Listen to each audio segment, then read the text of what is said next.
no There's matter what nothing you do, can if to something's fuck it meant up. to be, there's nothing you can do to fuck it up. That's right. Yeah. And everything that happens, even the bad stuff, Yeah.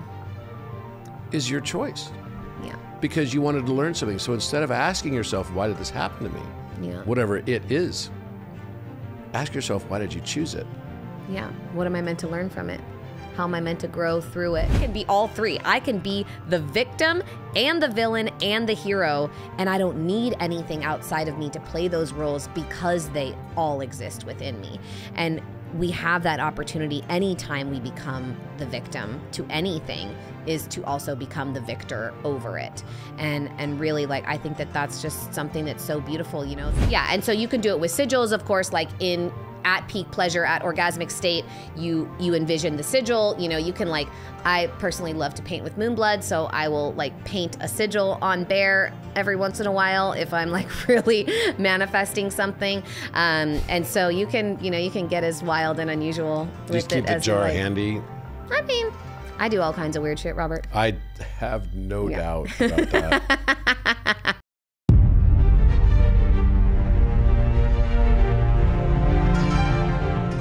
Mia Magik. Yes. Wow. It is such an honor to have you here with me, and you're looking so magical and very, very like looking like you're holding some serious Intuwitchin. So Can't leave home without it. You are such an amazing person. I'm trying to remember the very first time I met you was at Arcadia. Yeah. And I was like, whoa, she's got some magic. And I didn't even know that was your name. So can you tell us how you got to this point and how you became so magical? Well, it really started, I just wanted to believe in fairy tales. I read a lot of fantasy as a little kid. I grew up in the redwood forest, so my natural environment was so magical. It's a very mystical fairy tale type of land. And then I just read all these books.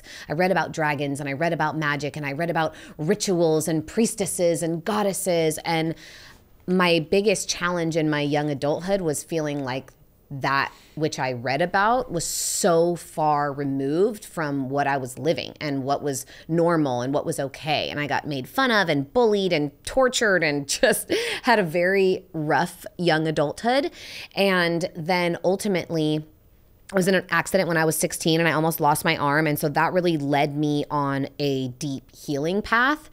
And when I finally got into some of the more spiritual medicines as forms of healing, I was sitting with, I like to call him a wizard. Some people would call him a shaman, but I was sitting with a wizard who was very deeply involved in ceremonial magic and in the archetypal aspects of the tarot and using that in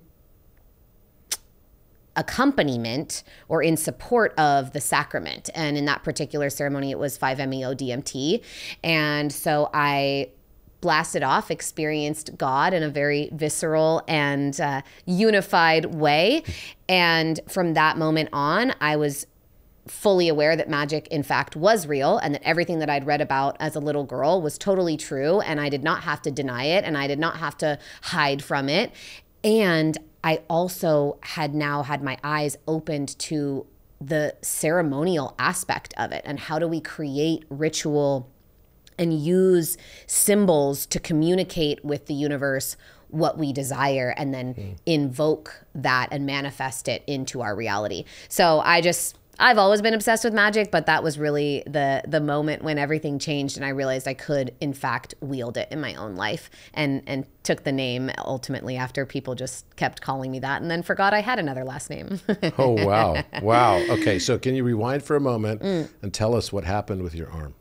Yeah, so I was in a car accident when I was 16, just on a Tuesday afternoon, and we were like at our boyfriend's baseball game and listening to the remix to Ignition for like the 185th time that summer. And it was just one of those fated moments. We were just driving and everything was fine. And then I changed lanes and all of a sudden my car lost control and I was in the other oncoming lane and I saw blue and yellow coming towards us, which in my town at least is the color of the tow trucks. And I knew that was a tow truck coming at us. And I just turned as hard as I could to the right and he blasted through the back of my vehicle. We flipped like 6 times in the air, landed upside down, and my arm just fell out and hit the asphalt upon impact. And 60% of my arm was ground away. So when I got out of the car, the back of my hand was touching the back of my forearm.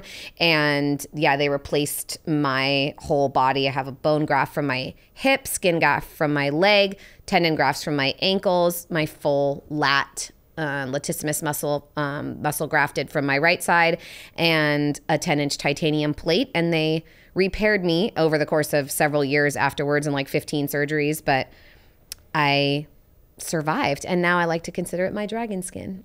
So you're not only magical, but you're also bionic now. Exactly. Yeah. Wow. So how did that impact you? Oh, great question. It really led me, the spiral of self-hatred. The story was God's punishing me. Was anyone else badly injured in the... My best friend was in the car with me and she was fine. Wow. She had a little scratch on her toe. It was my lesson to learn.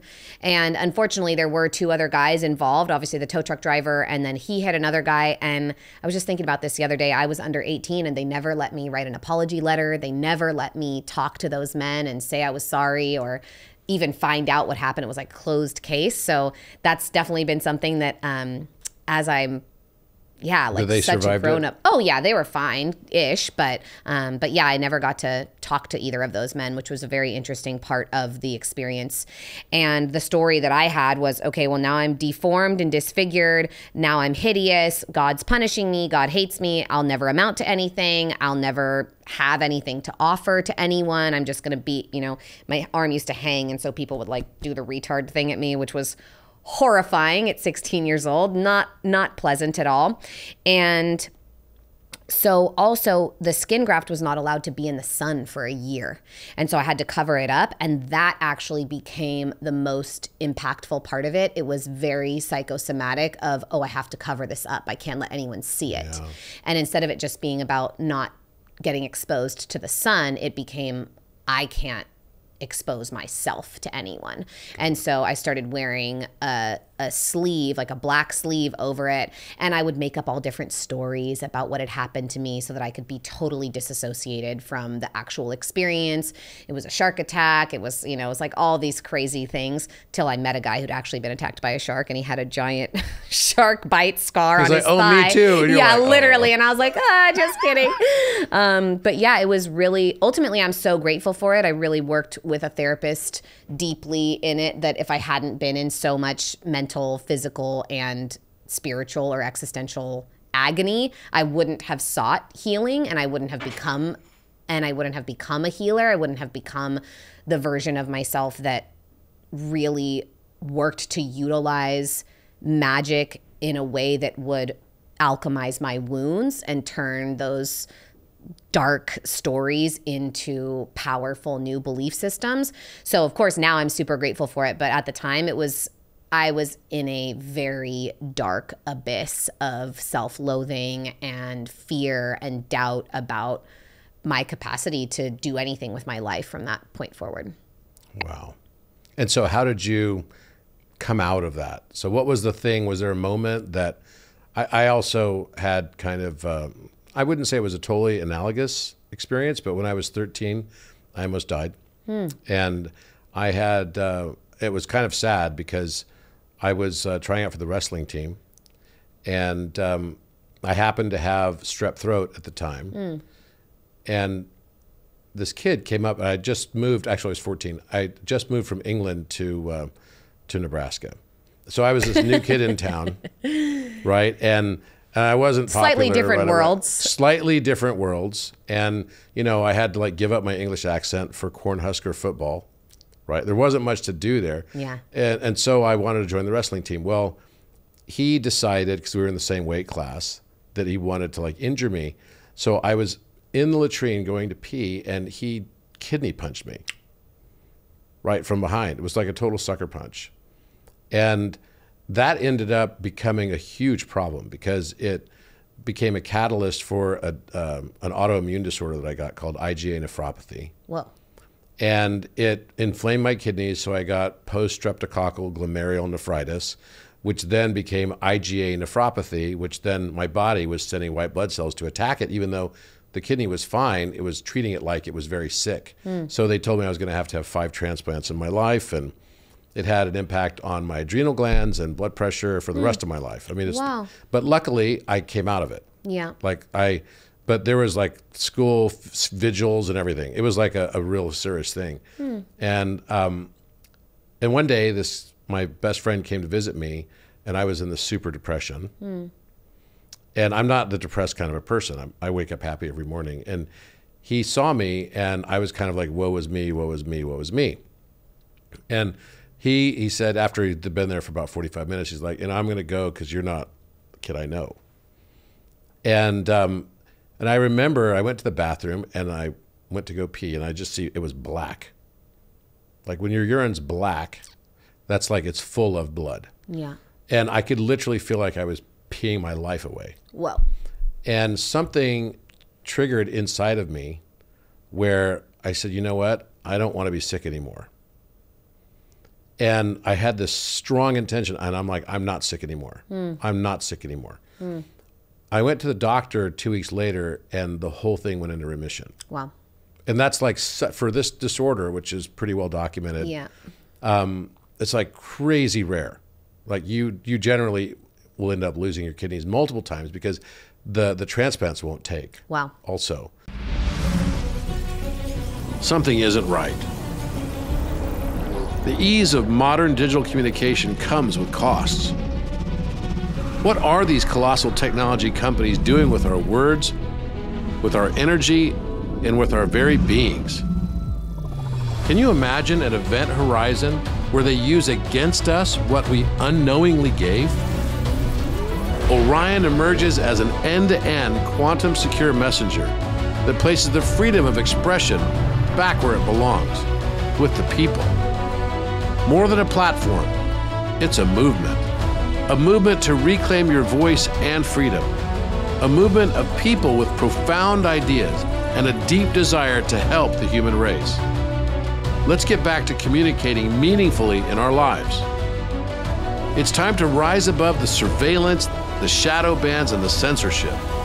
It's time to free our voices. In a time when free speech and assembly are absolutely necessary, Orion stands tall, ensuring that you can free your voice.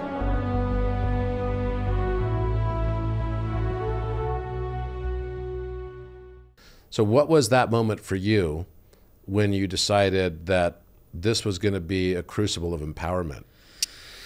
You know, it took me quite a while, honestly. I was very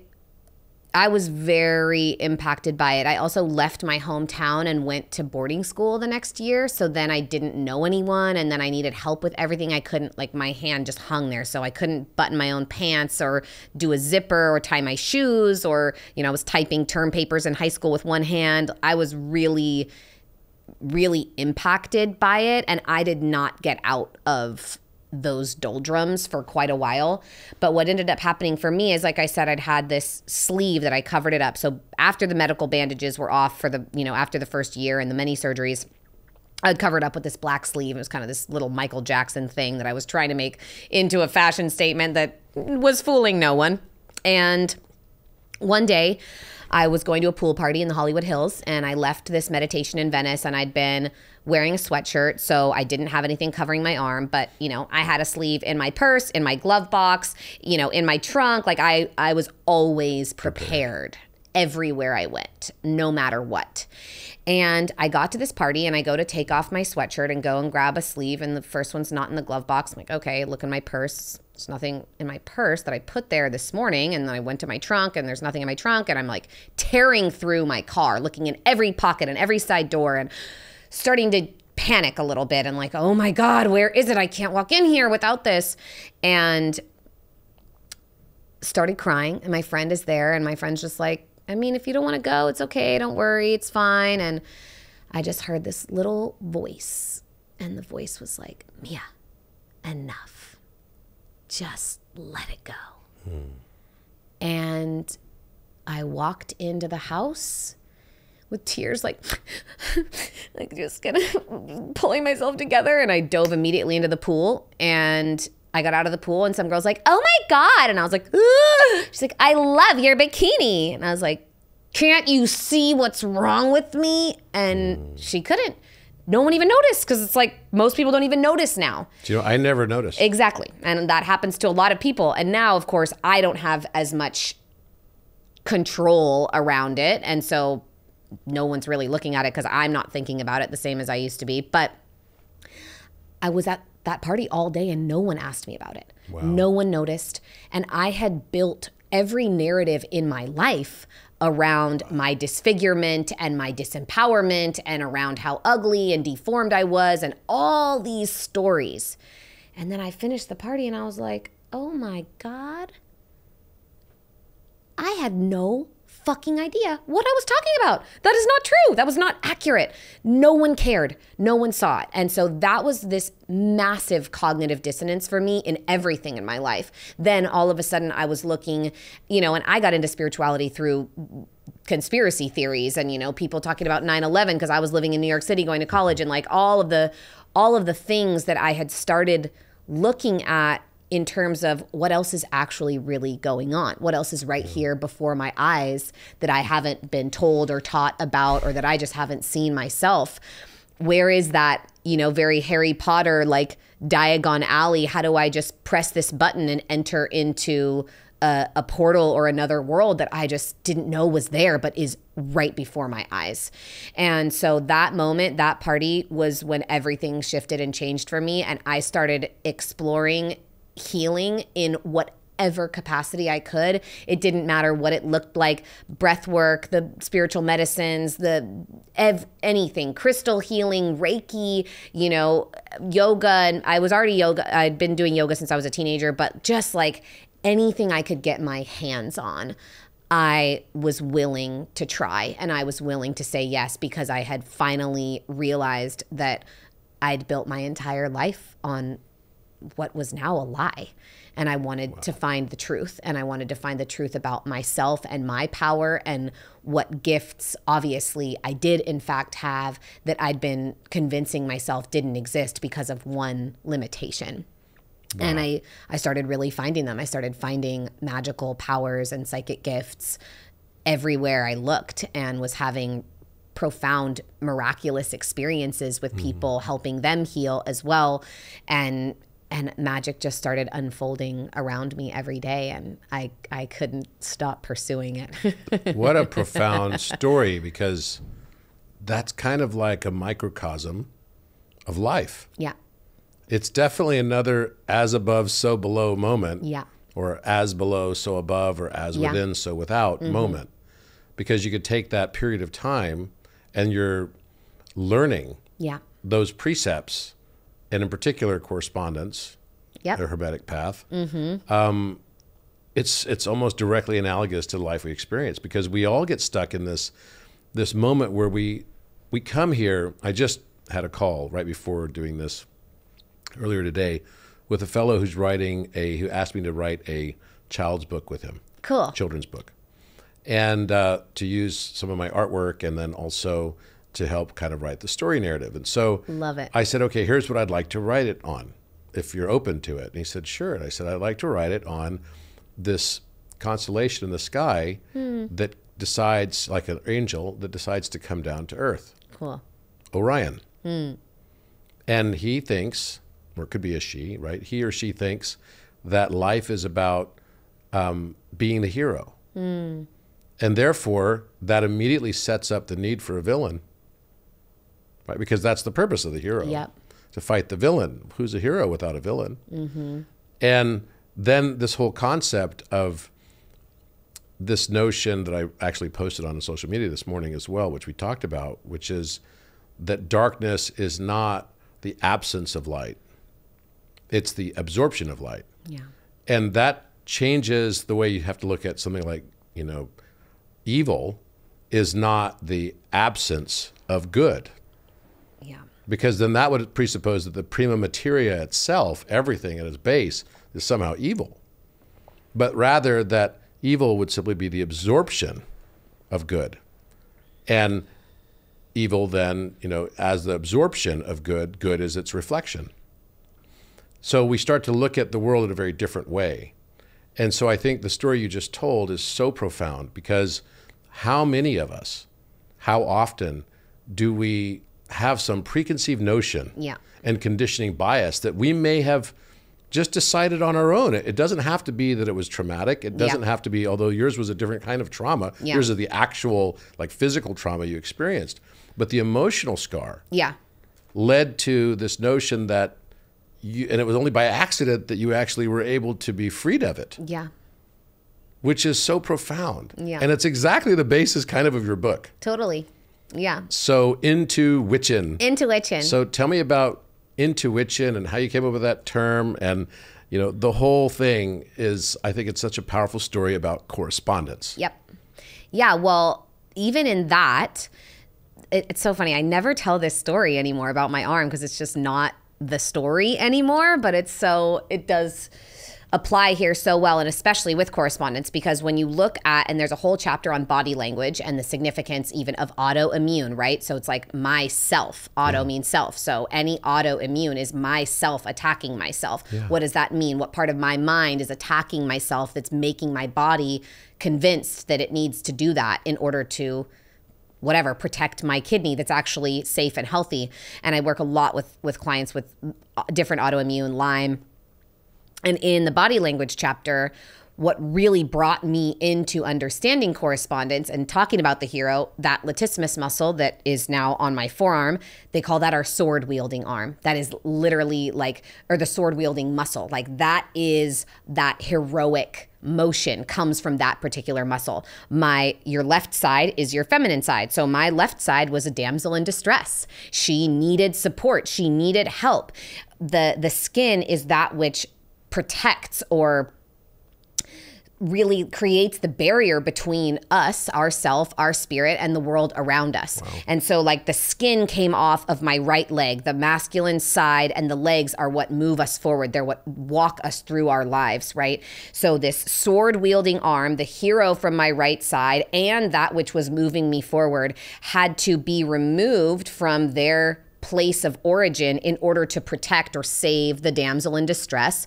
The arms are how we give and how we create, but they also sprout out from our hearts when we're in utero, So they are how we receive love, how we give and share love. And so the feminine left side being the receptive side is my damsel in distress was damaged from receiving love. And I was literally incapable of receiving love during that time because I just felt so awful about myself and wasn't able to give myself any love because that major forward motion of the masculine side was gone and was now on my feminine side. It was all this crazy intricate. I was what the heck? How is this possible? And so it was actually my injury that first brought me to the law of correspondence, that helped me understand, oh, wait, this isn't just something random that happened in my body. This is a whole archetypal hero's journey just inside my physical structure, just inside my arms and my muscles and my legs and how I'm moving forward in my life. And so the body language was the first aspect of, okay, everything is divination. Everything is information. Everything that's happening to me is communication from the universe. And it started with that, and then I got into astrology and numerology, and color magic is something I use. You've been to my home, I use colors in my home. Yeah, thank you. I love how you painted it with the stars of the walls. Oh, yeah. It's very magical. It's so magical. It's my little Hogwarts castle, I call that the Ravenclaw common room.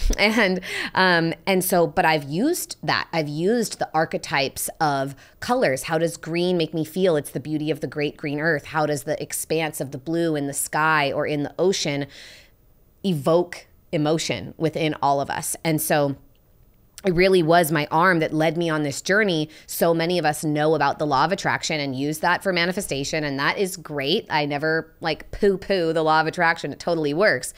But the other universal law that has supported me in manifesting everything in my life, and to be able to be running a multi-7-figure business off of witchcraft and pussy power is pretty fucking magical. Like, that's pretty amazing. You know, you really couldn't have been doing that a few years ago, and it's working really well for me, you know? And so I have used this law of correspondence, as above, so below, as within, so without, to manifest absolutely everything in my life. And it really started from the understanding of, okay, as within, within, I feel these pains, or I have this distress, or I have this wound, you know, and everybody's got scars. Mine's outward and physical, but it really was the ones that were internal that were playing the role of driver, you know, that were really navigating my ship in my life. And so that was where I really wanted to understand, okay, if this is what's going on within me and I want to change what's going on outside of me, I want my life to look different. What do I have to do in both sides? How can I express outwardly in a way that's going to change how I feel inwardly? And what do I need to do to work on the wounds that I have inside to make my external reality reflect back to me differently? And so that's really all the work that's in Intuwitchin, and that I've shared, you know, a decade plus of really deep exploration of the symbols and the way that nature communicates with us in a language that is, you know, we're talking about all these different magical things, and your office is full of all these cool paintings and sigils and pictures that you've made. And the first language is the elements and the symbols and the animals. It's how the waves of grain would rustle, and how the leaves and the sun would shine through the trees, and how the waves would crash, and the shapes of the clouds, and which animal would cross our path. That was the knowledge and the wisdom that we used to use to understand when to plant our crops, or when to move on from a particular place. Even before agriculture, we were receiving this symbolic language from the universe all the time. And so for me, it's been such an amazing way of reclaiming some of the ancient wisdom and bringing it forward into the modern day, and also supporting modern people, you know, with so many of the ailments that we have, whether physically or mentally and spiritually, because I do think that a lot of them are caused by our separation from nature. And so reconnecting to her and remembering that Mother Earth is this sentient deity who we are all the children of, that makes us all brothers and sisters, has been one of the most impactful parts of my healing journey, and is a big piece of what I share in the book. Wow. So I'm just like amazed at all the synchronicities that you just articulated. We always have a lot every time we talk. Yeah, we always do. It's kind of amazing. So like, okay. So again, let's rewind for just a moment and unpack some of this. So what you're saying, if I'm understanding you correctly, is that you and our experience, I guess this would be true for all of us, and your ideology of cosmology, are experiencing a world around you that's giving you hidden messages. And it's your life to find those hidden messages and integrate them into yourself as divine communications. Mm-hmm. I had a conversation last night with Randall Carlson, who is quite well known, and he's been on Joe Rogan several times, and he's coming on a podcast in a few weeks, which I'm super excited about. Cool. And he talks a lot about ancient civilizations and stuff, and we just had a connection for like 2.5 hours last night. But he said something to me that really impacted me profoundly, and I think it's directly related to what I'm picking up in this vibration coming from you, which is that the glory of God is to hide things, and the glory of man is to find them. And I feel like all of these experiences that we have through time, I don't even like the term universe as much as I like the term U-inverse. Because literally everything can be a divine communication. Yeah.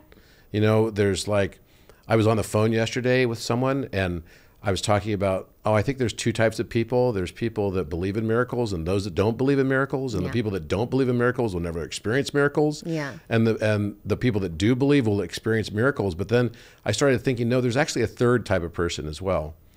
And that's the person that believes that life itself and that they themselves are the miracle. Yeah. And you're literally going from miracle to miracle to miracle to miracle. And that's like this transcendent thing. And it was unbelievable because within 5 minutes of me saying that, and whenever you take in a deep breath like that, it's like that's your subconscious telling you, better listen.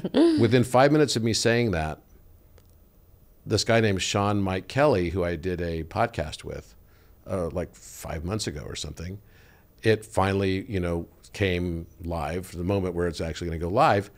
And the one segment that he asked me to do a collaborator post on was exactly me saying, there's two types of people in the world, those that believe in miracles and those that do not. So it became a miracle of instant manifestation, of reflection. Yeah. How often do you see that? Because I remember one time you said to me, it's like, the stones told me. And I'm like, what is that? It's like runes or what? Like, what are you doing with stones? Yeah. The stones talk to you? But then 3 minutes later, you're like, I'm going to need you on my next Egypt trip. Exactly. Exactly. I like that. I dig that kind of thing. So, but how do you take in these messages from nature around you? Great question. I think that it's funny what you said, like God is hiding things. And to me, it's really all just about us being willing to see them, like being willing to see the miracle. And even that same guy, Sean Mike Kelly, just reached out to me and is like, hey, I want you to come on my podcast. I'm like, great. I'm like, okay, cool. Okay, another synchronicity. All these little synchronicities. So yes, I do have a very sentient relationship with the elements. So some of the most powerful spiritual experiences that I had after those first couple of moments were in nature. So I had a tree one time. I'm from the redwoods, like I said. So, some of these trees are like 3,000 years old. They do just know more than we do. They've been around longer. They look at us like little ants on fast forward. I've hugged the mother tree up there. Oh, yeah. And I mean, like they're... At 1440. Yeah. Redwoods. Honey, that's Central California. You don't even know about old growth then. Like, I'm talking about real NorCal. Anyways, those are amazing redwoods. But there's like the big ones that didn't get logged are up farther north. And one of them sucked its consciousness up inside of me and was like, this is why you come from here. So that you can rise high, reach for the sky, like lift your head and your heart into the clouds, girl, as long as you keep your roots firmly planted on the earth. And I was the tree as it's telling me this, and I'm like feeling my roots and feeling my branches, and I was totally sober, like taking a walk with my dad, and I was like, what the hell is going on? And so I just kept having really wild experiences like that with nature. And I do have one of the things, a really powerful download that I received from a stone. Like, that's the thing, is I couldn't come up with some of these things by myself. So like the hugging of the tree, what the redwoods told me is, hey, we don't have senses the way that your skin does. So if you want to hug us, put your bare feet on the ground, send your energy down like tendrils or roots from all of your toes, from the base of your feet. And then as every tendril reaches into our roots, let it spread open and hug it like that. Like, that's how we feel your hug. I'm like, great, cool, like, will do, no problem. And one of the things that a stone said to me at a beautiful sacred site on Crete once was, put your eyes in the center of your palms and put your ears on the soles of your feet and walk through and touch my walls like this, so that you can see when you place your hands upon me, you can see through into me, into my vibration, or you can, hear me through your feet. And that was at one of the most profound priestess awakenings I ever had on some ruins in Crete. So powerful. And I think that really everything it's not necessarily hiding. It's right here. We've just forgotten how to listen to it. It's hidden in plain sight. Exactly. And that's like the message of tantrikas and of the fox, which is a totem that I work with so much. There's a fox there on the cover of the book, is all about hiding in plain sight. It's like, I can be so mystical and so magical and be right here. And that was how I started relating to the elements, was, okay, they're here, they're living here. I mean, you've got kids, like, if you've seen Frozen 2, with the earth giants, when they're like just posted up on the riverbanks. I'm like, this is my life. Like, this is how I feel about the elements, is that they're all just so alive. And so instead of just walking past them, a fallen tree that looks like a dragon, I'm going to go with, well, maybe there's a dragon spirit in here. And so I started practicing something I do just called channeled writing. And I call upon X. It can be my higher self, the goddess, this dragon, the redwoods, the river, whatever it is. I call upon this thing. Please write to me, through me, whatever I'm meant to receive in this moment. And I started doing that practice with the elements, with the trees, with the rivers, with specific animals.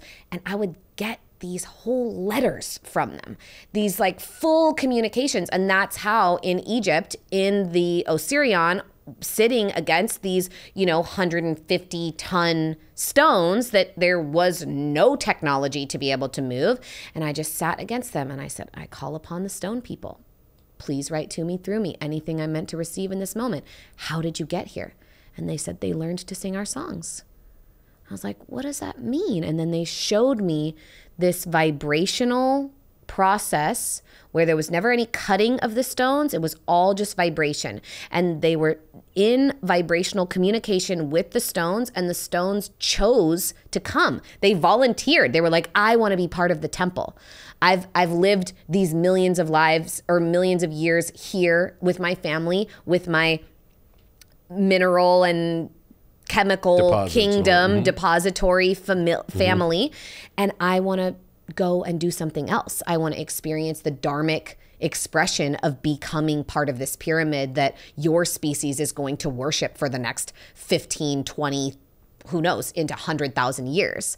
And so that was just, there've been so many moments like that where just by suspending my belief or my story or my narrative and going with, okay, well, if this tree could talk to me, or if this river did have a message for me, or if these stones were in fact alive and just operating on a totally different time scale than we do. You look at the bark of trees, how it heals and moves, and we don't see it doing that on a daily basis. Same with millions of years of those waves of different sediments and mineral deposits and crystals and all these things that occur over millions of years in geology. It's just different time than we're capable of conceptualizing. And so I just speak to these ancient beings that have so much more knowledge and wisdom and information than I could possibly ever possess. And I just treat them like my teachers, and then they become them and they talk to me. And it's like, I'm like, how crazy. Well, we're on this podcast, so we're totally fine being crazy because everybody here is absolutely following you along the path down the rabbit hole. And so, yeah, it's been such a profound awakening, and to remember that my bones are those stones in the mountains. This earthly vessel, this physical body, this is my earth. And then there are rivers and creeks and streams and waterfalls of blood pumping through me. And then I breathe in the wind that the natural world creates for me. And then there is electricity making my heart beat in every moment. That is the light inside of me. That's my power. It's my energy. It's what gets me up and going every morning. And the spirit, the fifth sacred thing, animates us all and exists behind all of it. And so, yeah, it's been a really amazing journey. I don't have a ton of human teachers, honestly. The elements are really my guides in my life, and they each have their own path towards healing and abundance and community and creation and sexuality and all these different magical gifts. And so that's what I've used to actualize them in my life. So I've been watching this new television show on Netflix called The Last Airbender. And the whole thing is about, this avatar coming, who's the form of this young boy. And these people have an affinity or ability usually associated with one of the elements. So you can have certain talents related to air or water or earth or fire. And the avatar is one who's able to go into all of those four elements. Cool. Maybe there's a fifth coming too, who knows, right? Okay. Maybe there's an etheric spirit thing, who knows, probably. And it reminds me of the movie series Divergent, right, which was all about the same concept, right? And there was a scene that actually I live in this world where I know now that the degree to which I believe my world is magic is the degree to which it is magic, right? So as I talked about earlier, telling this children's story of Orion coming down from the stars, who thinks the world has to be corrected by vanquishing the villain. Mm-hmm. And instead of seeing perfection in the world, he seeks the perfection of the world. Mm. And when you start thinking about it in that sense, you start experiencing that everything you judge becomes what you attract. And so the things that you want to correct in the world around you, in this little boy's journey, he starts to realize that he's only propagating more of it by judging it negatively. And so in the process of trying to get rid of all the negative aspects of himself, he's simply creating it in the world around him as you inverse. Mm. And the ascension path is when you finally realize that you choose love over being right, which sounds so stupid simple. It's like any good relationship that lasts has to choose and has to be able to make apologies, because you just realize at some point in time, it's not important. He or she might have their truth, and you might have your truth. But how important is that at the end of the day? Is the relationship more important? Yeah. Can you choose love over being right? And that really defines whether or not you're going to be able to have a relationship with this aspect of yourself. Yeah. And so as I kind of watch this show, there's this one segment where he's in like this astral travel type world. I know you may have seen it, and he's talking to some like woman who is like clearly a magician, sorceress of some sorts. And she said, okay, so to embody the avatar, you need to also be a guide, a general, a mediator. And she's explaining that you have to be able to be good in all of these different elements, right? Which made me think of, in the esoteric sense, the quadrivium, which also is directly associated with elements. Mm-hmm. So the 4 aspects of the quadrivium are numbers, arithmetic, geometry, music, and cosmology, right? Those are the 4. And each can be assigned to air, water, earth, fire, right? And this concept is then what is born out of this is the 5th element, which is really when the philosopher emerges, right? Because being able to be good in those 4 different areas means that you're able to embody all of the energy and focus of your past and present incarnations in different space-time dimensions. And that's exactly how it's described in The Last Airbender. She's like, all of your other incarnations are now able to focus their energy towards you and what you are here to learn and accomplish. So you can tap into all of those incarnations simultaneously. And that's what the avatar state is. And I think what you're describing in your book is in a different way of talking about the avatar state, right? Because you're able to tap into this magic. You realize that the whole world around you is magic. And when you finally learn how to fully accept the world around you as you accept yourself in love, then the world changes and everything is magical around you. Does that resonate? Totally. Yeah. And the fact that, we pollute the air, and look how polluted our minds are. We're always distracting. We're always, even our communication, right? We'll say horrible things to someone that we don't mean. We love them, and we're operating from wounding. The waters are our emotions and our sexuality and creativity, and little boys aren't allowed to become dancers or artists. Their creativity is shamed. Sexuality has been so oppressed and villainized, but also turned into porn and commodified, and then our emotions, like men aren't supposed to feel. You're not supposed to cry, and women can't be, stand up for themselves, or else they're bitches or they're aggressive. It's like, those are the waters, and we shit into our waters and put nuclear waste into it. And every single day we're mistreating the waters, and then we have to fix it and tell it, oh, there's something wrong with you. You're broken. I need to pipe you through this thing and put you through all this filtration system in order to make you acceptable. It's like we're doing the same thing to our emotions and to our creativity and to our sexuality. And then the earthly body it's our health, it's our finances, it's our careers, it's everything in our material reality. Even that word matter comes from mother. And so we're just relating to ourselves in this way that has very little reverence for the elements outside of us because of how little reverence we've been taught to have for ourselves. And that's why people don't believe in magic, is because it's just been programmed out of us.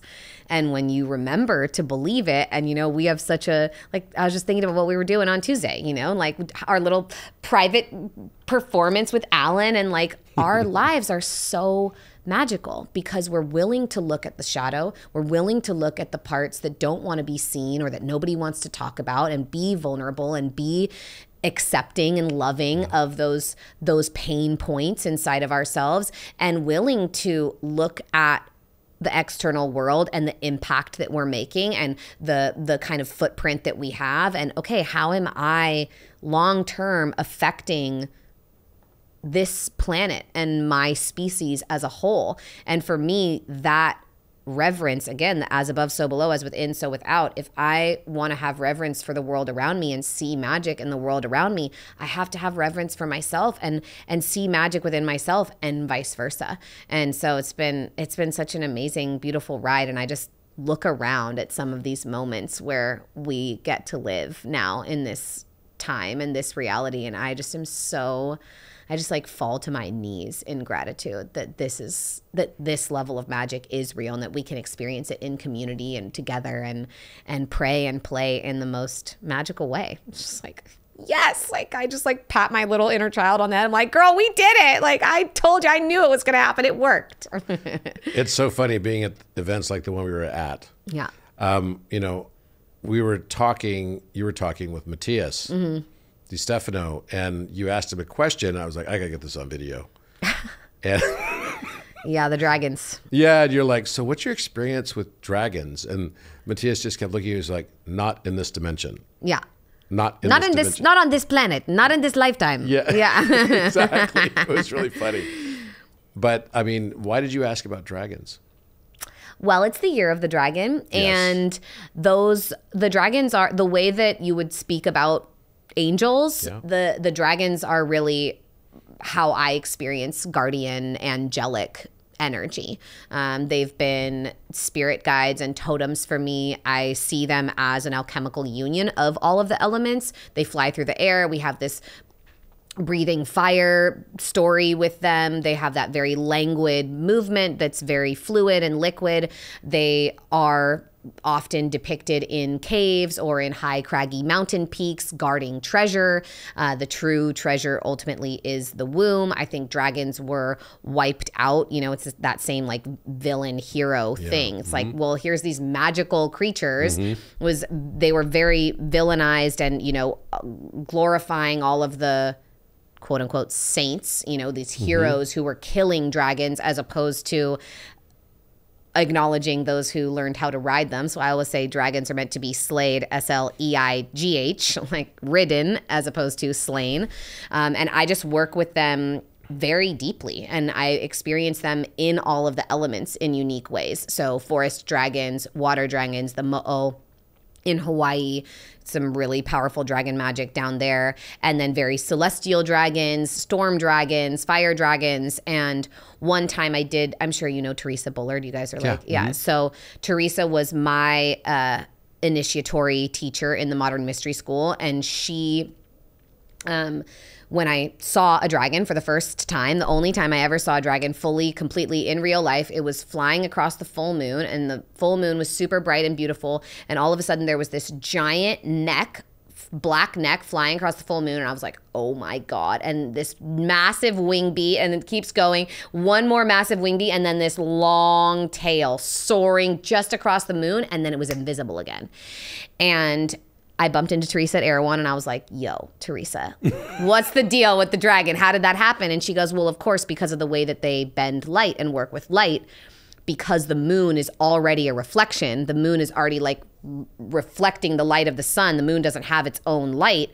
So the fact that it was a reflection shining back between you and the dragon, her invisibility spell just didn't work because of the refraction of the light. And one of the things that I've been told by the dragons is in so many of these kids movies about dragons like Raya and Pete's Dragon, they have real dragon magic in them. There's people who definitely work with dragons who are like, all the water magic in Raya is totally real Mo'o magic. And so in Pete's dragon, he can just kind of like shimmy and become invisible. And so that's one of the ways that I've been taught that dragons work with light. And so they can be, they can hide their faces in what looks like an old tree, but it's really just them sitting right there.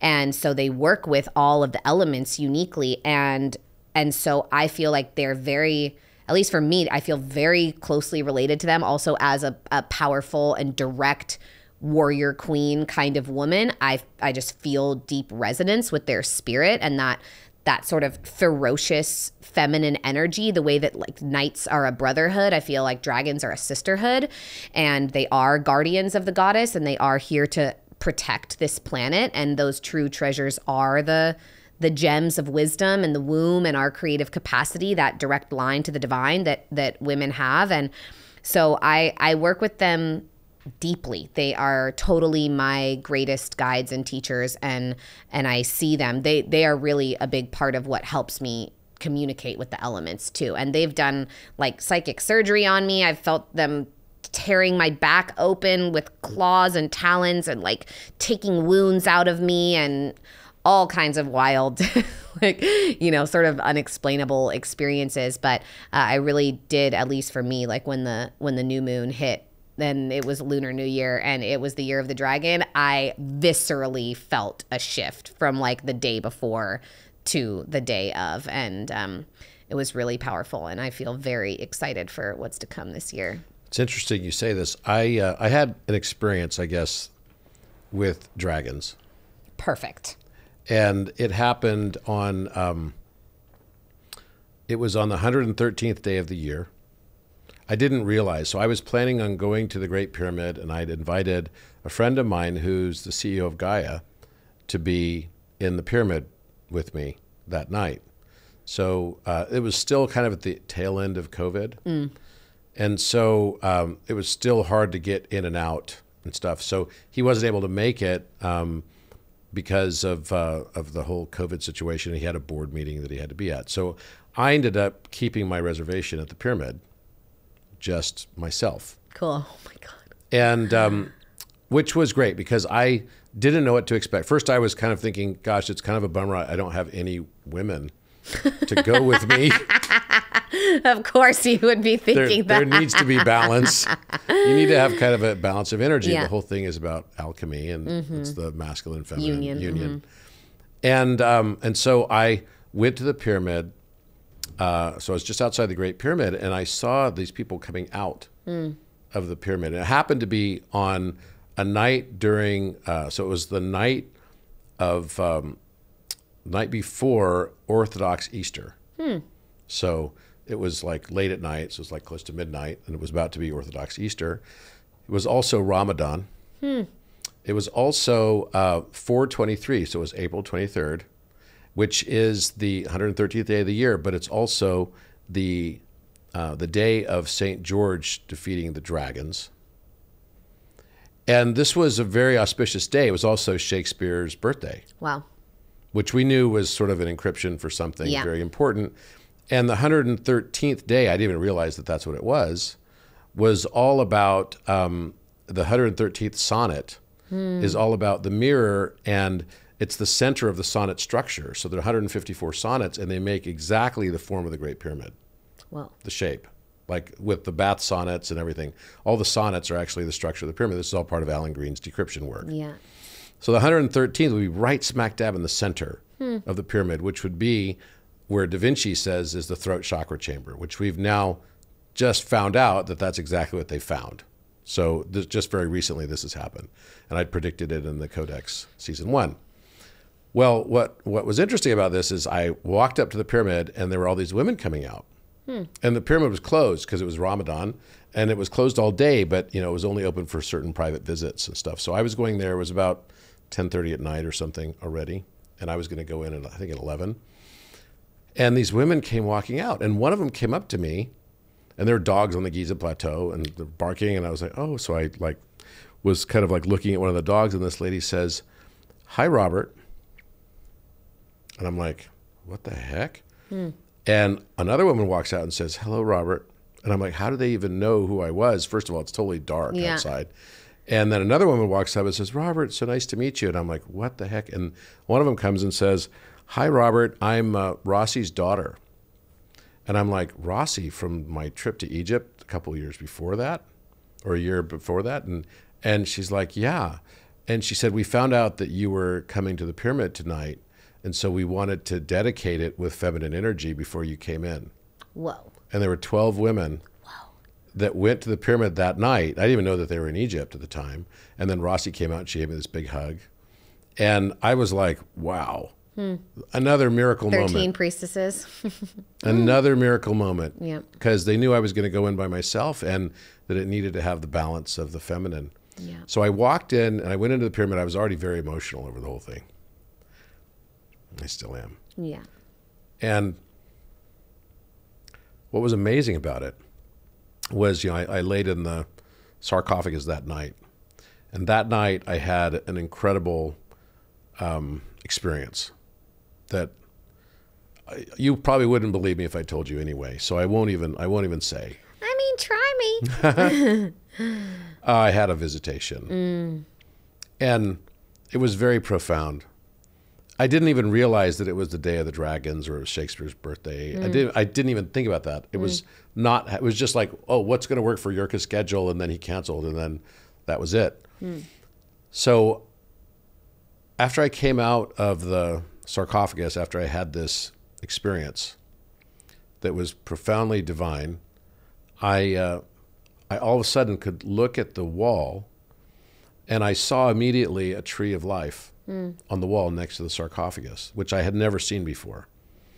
I had not noticed it before. I already knew that there was a bull and there was a cow, and I knew that there was like 2 birds above that. That stuff I knew, but I didn't know about the tree, and I didn't know that there were dragons attached to the tree.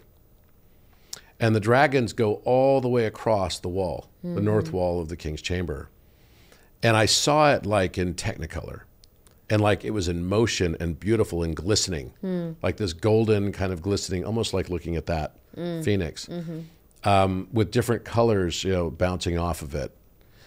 And so I saw this, and I didn't even realize, you know, the profundity of this. And I started, when I got home, I started looking up, you know, what does this all mean? Because everything can be a divine communication. When I started realizing it, I had mapped out the walls and found the dragons, and then found that it makes DNA. That the 2 dragons were the backbone of DNA on the wall. They literally crisscross all the way across the wall and then come all the way back. And when I finally realized all of that vision, and I also found that there was another dragon that was above them that was larger. So there were like 3 dragons. And I actually got back to California, and this was the same time that the Queen was having her like 75-year jubilee or something like that. It was this big thing that she did. And I don't know if you saw it, but she came out and they had, you know, this is not long before she passed away, but like they had this pillow that had like this globe on it. And she was, as part of the commemoration of the royal family's all there and everything, she's supposed to touch the royal globe, right? And it's like this guy comes out holding, it's like, touch the royal globe, and all of a sudden it lights up 3-strand DNA. Like it lights it up, and then it connects it to a tree, like a giant tree of life at the end of it. And this is like at Buckingham Palace. Well. And it was connected also to Windsor, because she was in Windsor when she did it, but they showed it connecting to this giant tree in Buckingham Palace. Wow. And I'm like, are you freaking kidding me? Like 3-strand? And this was within like 2 or 3 weeks of me being there. I don't remember exactly the date, but it was very soon thereafter. And I knew there was something then coming with dragons, right? And I started looking up the story of Theodorus. So the name of the throat chakra chamber is the Theodorus. Yeah. There's only one thing in it, and I've told this to the Egyptian authorities as well, because I've been in there in astral travel, and there's a granite throne inside of it. That's it. It's a small kind of cubic-shaped room, and now they've discovered it on the Muon topography scan, topology. And so I was like profoundly impacted when I read the story about Theodorus, who defeated the dragons. Yeah. Now, do you know the story about George? So the original name of George was Theodorus. Theodorus means gift from God. And George was supposed to be, I think it was in Libya. It was a story of this dragon who had been like terrorizing the local people. Yeah. Right? As dragons usually might do. I mean, that's the patriarchal story, but yeah. Yes, that's the patriarchal story. So I wanted to ask you about this. And so George came along, right? And somewhere, I think it's like the 4th century or something like this, where the story emanates from. But there's probably older predicates to right? it. Just like Jesus, yeah. Yeah, exactly. There's 13. Old Krishna, stories. you can go back all through those. Yeah. So, so basically, the townspeople are freaked out because the dragon's going to come, and so they've got this idea that someone has to be sacrificed, right? That's the only way to appease the dragon. Yeah. Right. So George comes along, and somehow he says, "Okay, so if I can tame the dragon or slay the dragon, you know, what will you guys do for me?" Type of thing, and the quid pro quo was that everyone joins the church, becomes like Catholic.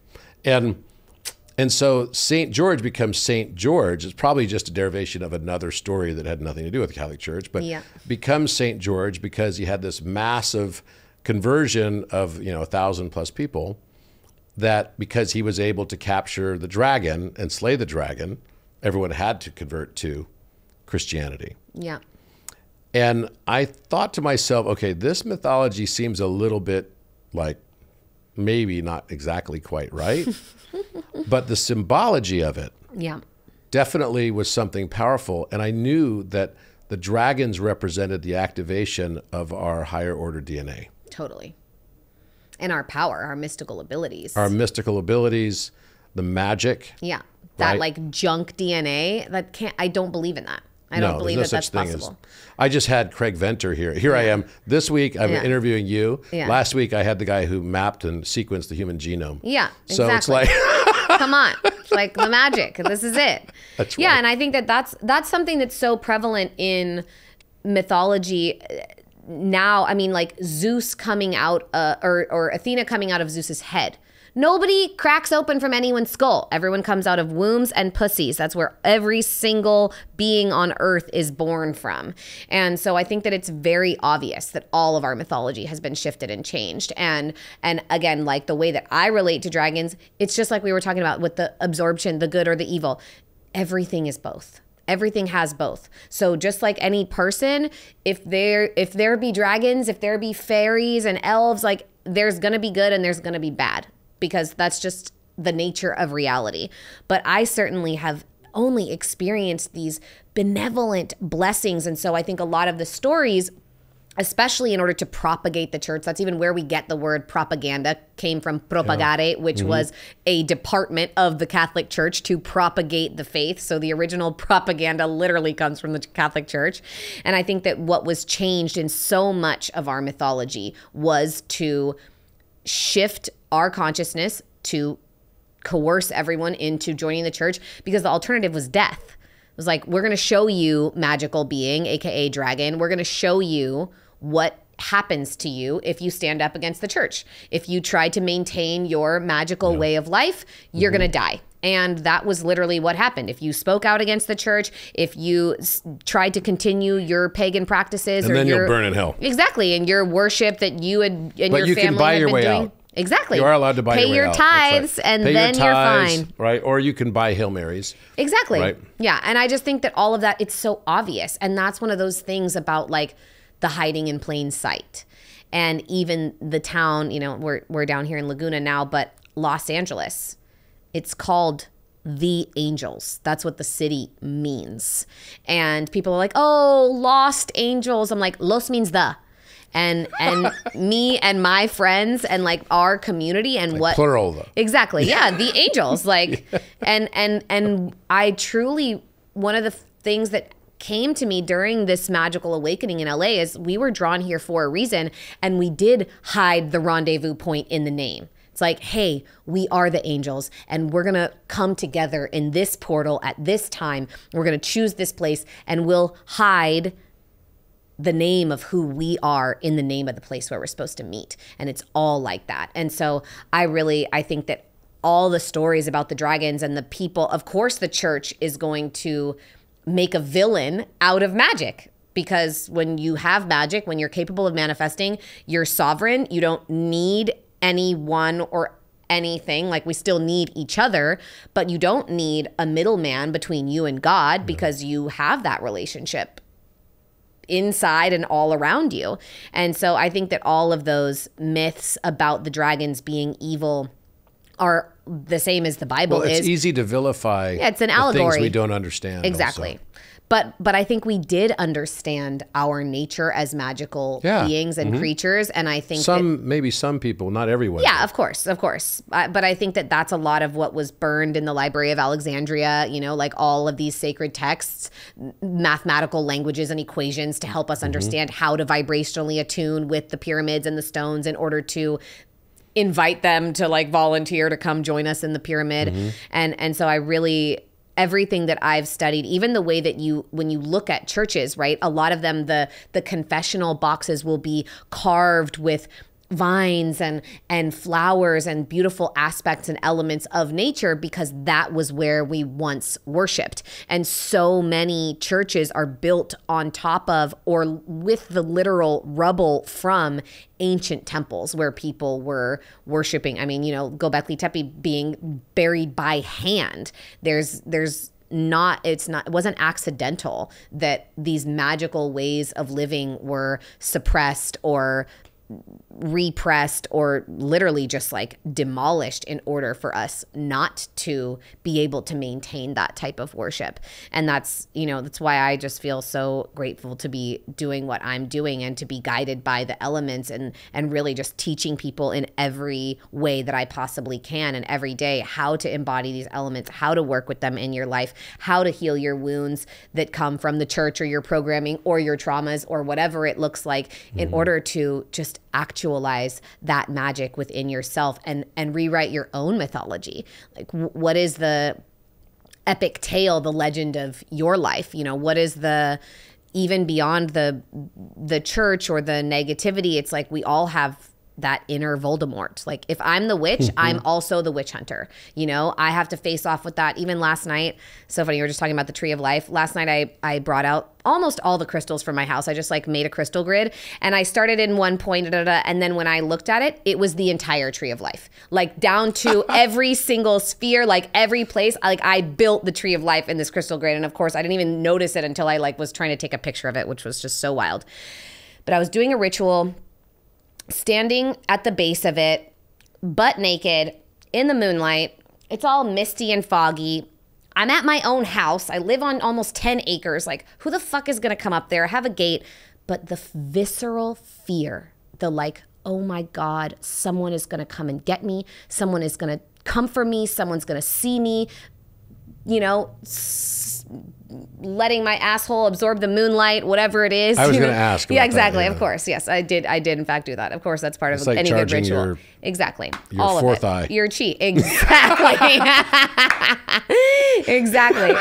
But like, the fear has been so deeply instilled in us. It has been woven into our DNA to believe that if we operate in our magic, if we are listening to the power of the elements, if we are in deep ritual space, if we're owning our internal dragon, it's going to mean that something is coming for us and that we're in trouble and that it's not safe.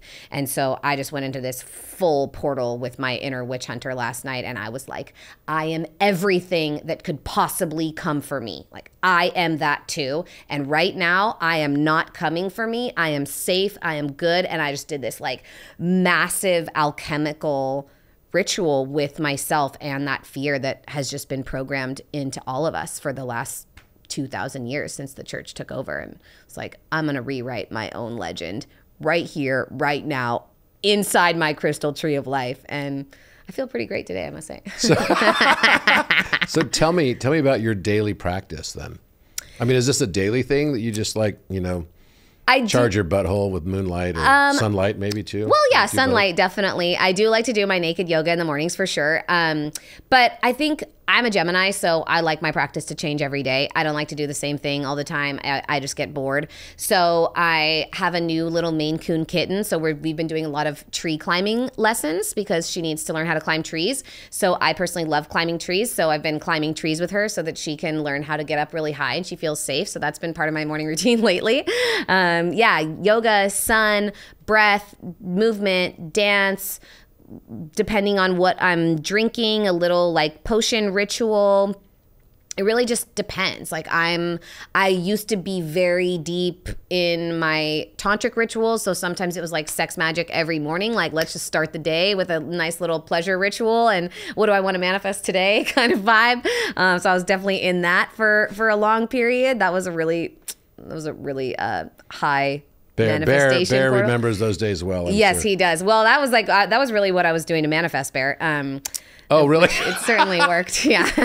But I think it really just depends. But my primary effort and intention is just being able to connect with the earth. So in one of my embodiment programs, we do Sorceress, which is happening soon, probably now as this podcast is coming out. We do a lot of like, how can I charge up with the specific energies of the elements? So if I want more power and I want more transformation and I want more permission to shine brightly and I want more motivation, then how can I charge up with the sun? And if I want more abundance and generative growth and really deep, solid, foundational stability, then how do I charge up with earth energy? And if I want more fluidity and flexibility and healing and sensuality, then how can I charge and work with the waters? And then how can I use my breath to regulate the stories in my mind and to overcome the distractions or when I want to numb? And so that's really, it really just depends on what I need in a given day. If I'm bleeding, then I'm going to be really slow, and normally I don't leave the house much. And, then in like different phases, especially as a woman, different phases of our cycle, you got a lot of variant energy. So it really just depends. But yeah, I loved it. Was really important for me to do that ritual last night. I will build a crystal grid usually every month on the full moon, just to like give the crystals a nice little bath. And this one in particular, I just felt called to get almost every crystal out of my house and really charge in specific intentions around this coming year and the year of the dragon and what's happening in my business and the book and just all the magic that's blossoming and unfolding as the spring starts to arrive again. Wow. Yeah. So that's quite... Still stuck on the sun in the butthole. I am. I can't get the visual. I can't get the visual out. Do you wear the hat though? I mean, is that like... Sometimes. Sometimes. I definitely have before. Yeah. Yeah. Okay. So, you definitely left me speechless on that I one. know. Thank you. Well, sorry. Thank you. Well done. Well done. So, sex magic for manifestation. Uh-huh. Can you expand on that, please? Yes, I absolutely can. That's how I got my 4-project book deal with my dream publisher and almost everything else I have in my life. So how I've been taught is really in the tantric Taoist type of lineage. There's so many different ways that you can engage in sex magic. You know, you're such a sigil creator. I'm not exactly an artist. So my life is my art, you know? And so you can do it so many different ways. But the way that I practice and that I teach is really by using, of course, alignment with the elements and the breath. So the breath, the sound, and the movement, those are like the drugs in Tantra. You don't really need anything else. It's just like breath, sound, movement. So you can start either direction. So you can either work up the chakra system and like send your manifestations out into the universe and let them sort of cascade, waterfall down upon you, or you can draw them down from your crown and really birth them through you. Works either way. One year at Burning Man, right before I met Bear, we did the downward direction and I like birthed my partner, and Bear literally says that he remembers on Tuesday afternoon at Burning Man at like exactly that time that he just got this hit and was like, someone's looking for me. And he was looking around this party like someone is looking for me. And it was me in my RV with all my friends doing sex magic and birthing him into my reality. And so you can work up or down, the feminine or masculine direction. Either one is great. And I'm going to just use the upward direction because that's the most common one that I do. So you start with the earth and you feel into the earth element in your root, the base of your body. Of course, the color red on the chakra spectrum. It's the primal, it's the wild, it's the density, it's that animalistic, rooted, grounded, earthy energy. You rise up into the womb. It's the sacral chakra. It's water. It's sensual. It's fluid. It's how you feel. It's very emotional. Up into the solar plexus, it's, and then that's like orange, but that never resonates with me because it's watery, but that's just like the chakra rainbow. Into the solar plexus, the shining, the light, the fire. How does your fiery energy express itself? Up into the heart, it's the breath, it's the gratitude, it's love. How can you breathe more life into these manifestations? Up into the throat, the vibration, the expression. What are you dreaming? What are you visioning? How does it sound to have this thing? Sound is obviously very helpful in sex magic. Then up into your third eye and the visions and that really beautiful indigo color. How do you see it? How do you experience yourself having those visions come to fruition? And then you reach peak pleasure or climax at the crown and send that white light of energy of your manifestation of whatever it is that you're calling in and envisioning out into the universe. And in particular, we use the 5 senses reality. And so you're really not just envisioning, but feeling viscerally what it will be like to have this experience. I think that's really a key aspect. Totally. Yeah. And so you can do it with sigils, of course, like at peak pleasure, at orgasmic state, you envision the sigil. You can I personally love to paint with moon blood. So I will paint a sigil on Bear every once in a while if I'm really manifesting something. And so you can get as wild and unusual with it as you like. Just keep the jar handy. I mean, I do all kinds of weird shit, Robert. I have no doubt about that. Psychedelics. Yeah. What's the role psychedelics plays for you? I have tried them all pretty much, and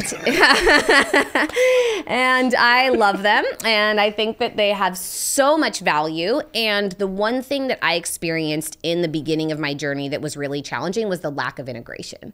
So I would do these massive ceremonies. I would try ayahuasca or 5-MeO or peyote or wachuma or whatever it was, and nobody talked to me afterwards.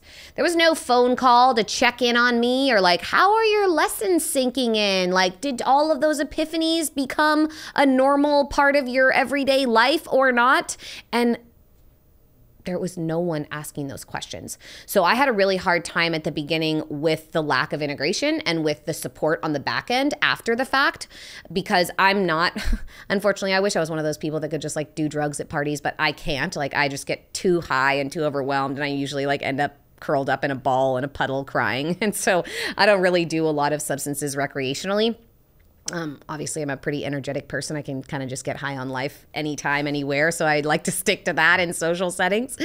But my intention with my work, and when people come to my retreats, and you're Scottish, I do these amazing retreats in Scotland at these castles that are coming to full feminine embodiment Hogwarts for the week, which are just so full power. And so my just piece de resistance in my life and my work, I just love them so much. Oh my God. And in those moments, my desire is to give people the same level of transformation, awakening, activation, expansion as they will receive with spiritual medicine without using any substances, so that it can be very easily integrated. I led a LSD bachelorette party one time, which was so wild. And one of the girls who worked for Apple, super high level, very big executive, was having all these incredible realizations, just beautiful, heart open, centered, new awareness. And the next day around the integration circle, she's just well, yeah, but I was just high. You can write it off. You can experience these expanded levels of consciousness, seeing past life memories, understanding the intricate interconnectedness of you with the DNA and all of life. And then say oh, I was just high and it doesn't matter. And so I want people to experience that sense of oneness or connection to the universal laws, the as above, so below. Oh, I am the earth, or she is my mother. I want them to experience that sober so that there's no excuse and there's nothing to justify or validate how it happened. It happened. And then I can also support and really work with people as they intend or effort to implement those epiphanies in their lives. So I love psychedelics. I think they're like a total express lane. If you know what you're doing, if you have support, like I did an LSD journey 2 weekends ago, and I'm doing a one-on-one MDMA ceremony with a beautiful facilitator who's come highly recommended because I want to dive even deeper into my heart. And I did ketamine therapy, you know, with the full blindfold and the headphones, and like really dove into my own psyche. Like I love all of that. I'm so here for all of that. And because I'm experienced, I know how to help myself integrate. And so I think that that's the only challenge that I see with the prevalence of psychedelics now, is that just not everybody knows how to really weave those epiphanies into their everyday waking consciousness. But I'm in full support of psychedelics as long as the facilitators are really in integrity and doing it in a good way. Yeah, I think you're right. I think there's a very important line. Yeah. Right, where I think in today's world, when I was growing up, it was just drugs, sex, and rock and roll. Yeah, I bet. and nowadays, it's definitely changed where, you know, you kind of have this, sometimes it can be superficial, sometimes it can be very deep and intentional. Yeah. But we have now ascribed some different monikers to drug, sex, and rock and roll. Yeah. And now it's, you know, ceremony. Yeah. Right? It's union. And it's ecstatic dance. Yeah. Right? But it might just still be drug, sex, and rock and roll. For some people, it totally is. It totally can Yeah. be, right? So the thing is that I think the intention and the way you enter into it Yeah. says it's literally 9/10 of it. Completely. Yeah. Attention and intention, right? It's like, where am I? Because if you're taking drugs to numb yourself and to escape from something that you want to touch, at least for me, like that never works. And that's going to lead me straight face to face with whatever the thing is that I don't want to be feeling. Especially with like psilocybin, you know, it's like, don't take mushrooms if you want to avoid your feelings. Bad idea. Because you're going to be in them, you know? Totally right. Yeah, so I think that whatever, and that's the same, how you do one thing is how you do everything, right? So that's the same for anything in life, is if you're placing your intention on it becoming something that's based in whatever, need or lack or wounding, then you're just going to be perpetuating that, just like Orion. Tell me about Scotland. What about it? You just gave a great segue by saying Orion. So tell me about your experience in Scotland and why you chose Scotland for all your magical places and retreats to go to. Oh my goddess, that just happened. I got approached by a retreat company who was like, oh, we're going to do everything for you and we'll pay you like pennies on the dollar for every person that comes and signs up. I was like, you want me to lead a retreat and you're going to pay me basically nothing to do it? Like, no, sorry. If I'm going to do a retreat, I'm not going to do it the same as everybody else in this like little jungle Costa Rican thing. I was like, I'm going to do a retreat at a castle or something. And I was kind of joking. And then I was like, actually, yeah, that's exactly what I'm going to do.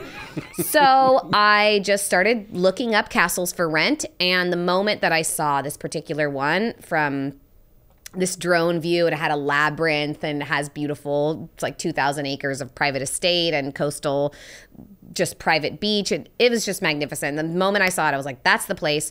And I'd never even been to Scotland. And I set foot on that land and I had 3 days ahead of time of the first retreat a couple years ago to just be on the land.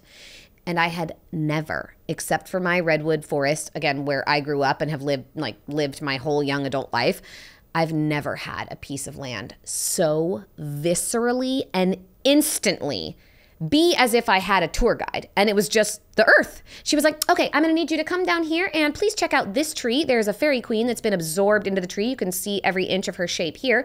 We're going to come meet the unicorns down at this corner of the creek. Please just sit here and meditate for 20 minutes and the unicorns will come to meet you. You know, it was like wild. Oh, see this ridge here? Yes, we're going to be doing a dragon activation here. The dragons will come and meet everyone right here at this ridge. That'll be on Sunday. I mean, it was wild. She just showed me And speaking of St. George and the church and the dragons, the national animal of Scotland is in fact the unicorn. I know.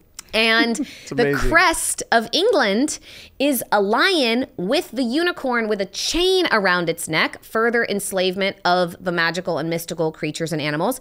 And I have had someone at every single one of my retreats that I've done in Scotland see a unicorn in real life. Now, that's not one of my total great psychic gifts. I have like 10, 20 in both eyes. I have incredible vision, but I don't see a lot in terms of like visionary states.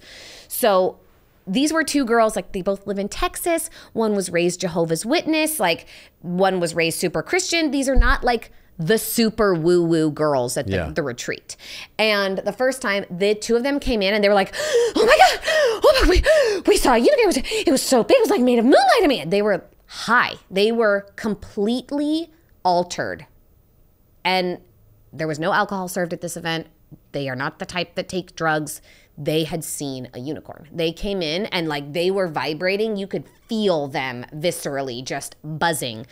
And that has happened now at all of my retreats where someone has been out and about at night and seen a giant glowing horse that looks like it's made of moonlight.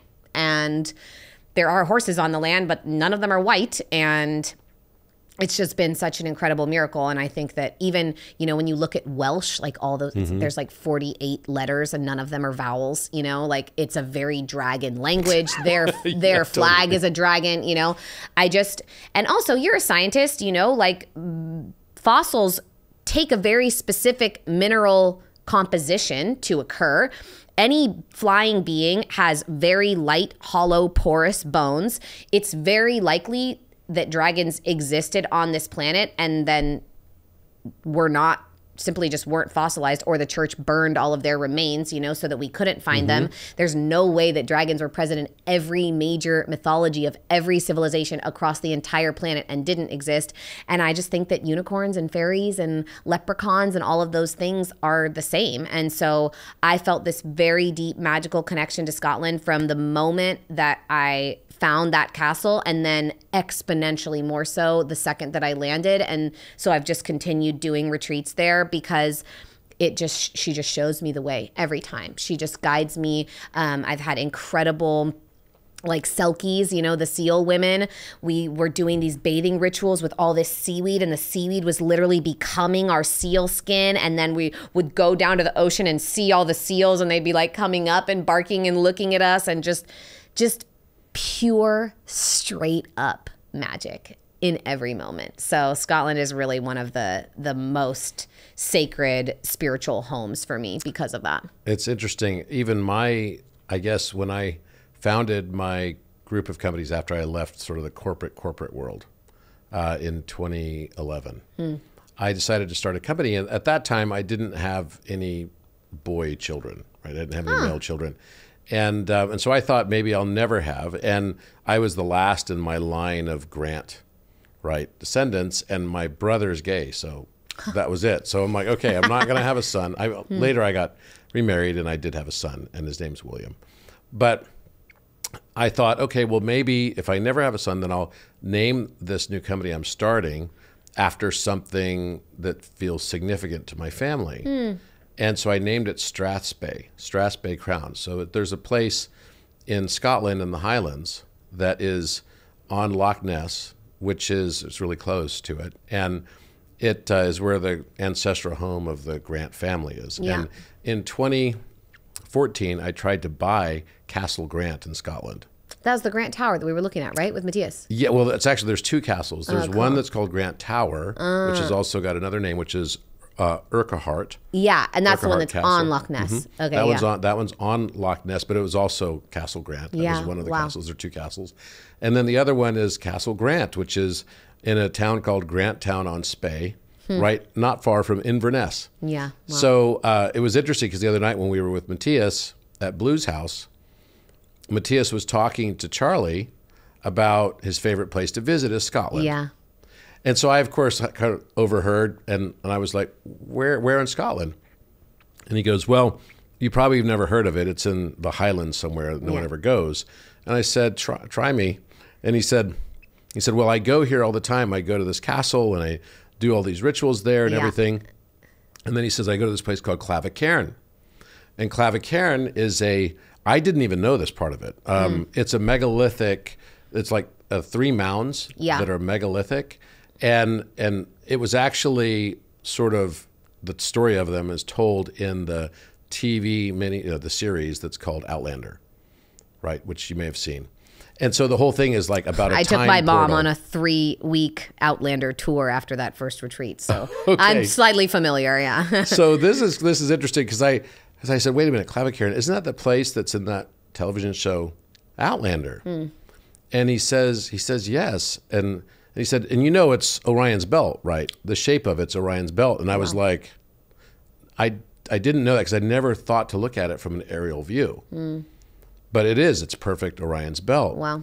And so then I was like, wait a minute, let me look it up. So I looked it up on Google Maps, and it's right in between. It's literally on the Grant ancestral land. Whoa. Right in between the 2 castles. Whoa. Whoa. Whoa. Right. So then I show it to Matthias. I'm like, what castle do you go to? He says, I go all the time to Urquhart. It's got the view of Loch Ness. And I go there. He goes there to see the dragon, right? Which is Loch Ness. Nessie. Exactly. Nessie. And so I was like, you know, that's like Grant Castle, right? Yeah. And he's like, wild. And it just hit him right then. Yeah. He's like, wait a minute. So you have Orion's belt on Grant Castle land in that area? And I'm like, what the heck? Wow. I'm sure Jason, my producer back here, who runs the podcast, is probably like going, what the hell, mate? Right? It's like, I'm sure he's probably thinking that right now. Right? He's got all the Scottish magic for us here. Thank God, as we got it anchored. Yeah, anchored in here with us. Yeah. But isn't that so bizarre? So I had this whole thing where, ultimately I named the company Strathspey, and all of this is right in that same area of land. It's in Inverness area, which is, the county of Strathspey is right adjacent to that. Cool. And so you never know. When we think that everything, is just sort of like, we always ask ourselves the question, is it free will, is it destiny? Yeah. And what I've come to the conclusion of now is that literally everything is both. Yeah, has to be. The higher self, what we call destiny, is the free will of our higher selves. Yeah. What we chose to realize in this lifetime. But every single thing is already decided, and it's by you in that higher self capacity. If we're playing in this game, we'd never want to have, the powers of omniscience, omnipresence, and omnipotence. It'd be so boring. It'd be so boring. So what you would do instead is you would hide things that is the glory of God. Yeah. To hide things so that each time the avatar that you created would come to that realization and remember its own divinity. Yep. That Orion is from the stars, right? Came down to this experience to remember who he was, the greatest encryption of all, and to fall in, and he'll remember all of it the moment he falls in love with all of it. And instead of judging it, fall in love with it, and then you'll remember the angel that you always were. Yep. And in this case, Orion is directly associated with Metatron.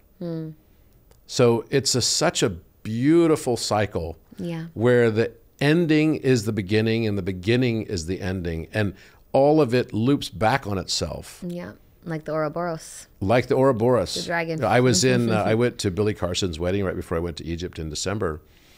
And I was staying in Bora Bora. Oh, cool. And did you know Bora Bora is literally like an Ouroboros? Ouroboros. Whoa. I'll show you the picture of it. It's unbelievable. It's a snake that you can see the head and the tail. And in the center of the island, it's like a gigantic moat. It's all like, seawater there or ocean water. And it's a beautiful place. And in the center is a dragon, like a baby dragon with a snake going around it eating its tail. And it's exactly the antipode. An antipode is like the opposite. If I put the North Pole through southern Egypt. Right. It would come out on the other side of the planet for its south pole being Bora Bora. Whoa. Yeah. And this is like a Lemurian capital, right? For sure. It's got this whole vibe. So the whole thing was about the Aura Borealis. Epic. I love that. Epic, right? Yeah. So everything we're experiencing is predestined, Yeah. but we chose it all. I know. Isn't it wild? And it's so beautiful when we finally come to that realization that we could just surrender and fall in love with it and realize that there's no mistakes. Yeah. There's literally no mistakes. Yeah. All the There's things that we nothing you worry can do to about. fuck it up. Like, no There's matter what nothing you you do, can do if to fuck something's it up. meant to be, there's nothing you can do to fuck it up. That's right. Yeah. And everything that happens, even the bad stuff, Yeah. is your choice Yeah. because you wanted to learn something. So instead of asking yourself, why did this happen to me? Yeah. Whatever it is, ask yourself, why did you choose it? Yeah. What am I meant to learn from it? How am I meant to grow through it? Like your arm. Yeah. Oh, totally. I mean, I'm so grateful for this. I would have been someone so different. And yeah, I mean, I think that it's really hard. I remember when the first person who said that to me, you chose this. And I was like, fuck you, bro. Like, you don't know me. Like, why would I ever choose something like this? Totally. And he looked at me. He's an actor, and he looked at me, and I used to watch a couple of shows that he was on, and he goes, you know what I chose? I was like, what? He's like, my older brother murdered my younger brother over drugs. I was like, what? He was like, yeah, and I chose that in my lifetime to learn from. I chose that to help me become who I'm meant to be. And when he could take responsibility for such an atrocity, such a horror for his entire family, and he said, I chose that, that was when I really was able to understand that concept for myself and say, okay, it's not about conscious choice, right? It's really hard for people to absorb, like, oh, I consciously did this to myself. No, it's not a choice in this. Yeah, it's about my spirit knowing that I have an opportunity through this thing, right? Like, that is, if there's gonna be a villain, right? It's like, I can be all three. I can be the victim and the villain and the hero, and I don't need anything outside of me to play those roles because they all exist within me. And we have that opportunity anytime we become the victim to anything, is to also become the victor over it. And really, like, I think that that's just something that's so beautiful. You know, it's like, look how much we all love Easter egg hunts and scavenger hunts. You know, that is like what our souls are doing, is here's this little prize, here's this little riddle that you have to solve in order to get to the next thing. And you keep following the clues and the breadcrumbs, and eventually you become that which you are seeking. And yeah, it's just such a beautiful journey. I'm so glad we're all on it and speaking such different and beautiful languages and teaching each other how to come home and remember. You know, we keep talking about remembering, and that just means putting yourself back together. It's like, remember, like, put my members back together. And so it's such a gift to, just be on a journey of remembering and helping other people do the same. Thank you so much. Thank you for your magic. Yeah, my pleasure. Thank you for all that you're doing to help spread the word about, you know, self-realization. Yeah. Because that's really how I see it. And this is the book right here. Yep, Intuwitchin. And by Mia Magik. And where can people find you? Everywhere. That is my name, Magik. So website, YouTube, Instagram, longer form content is on YouTube, where you can just sit and listen to me talk about magical things. And yeah, all the places, all the platforms, Magik. You know, it's interesting. I had a conversation with someone that's very profound, and she said something to me. She said, have you ever thought about the word miracle? And I said, what do you mean? She goes, as far as like the meaning of it, mira in Spanish means like to look or see, to show, right? And clay is key. To show the key. Show the key. Whoa. Oh, bro, I'm going to use that one. That's good. I love that. I'm going to take that, put it in my little witch pocket over here. Thank you so much for being here with me. Yeah. Thanks for making miracles. All right. We'll see you next time.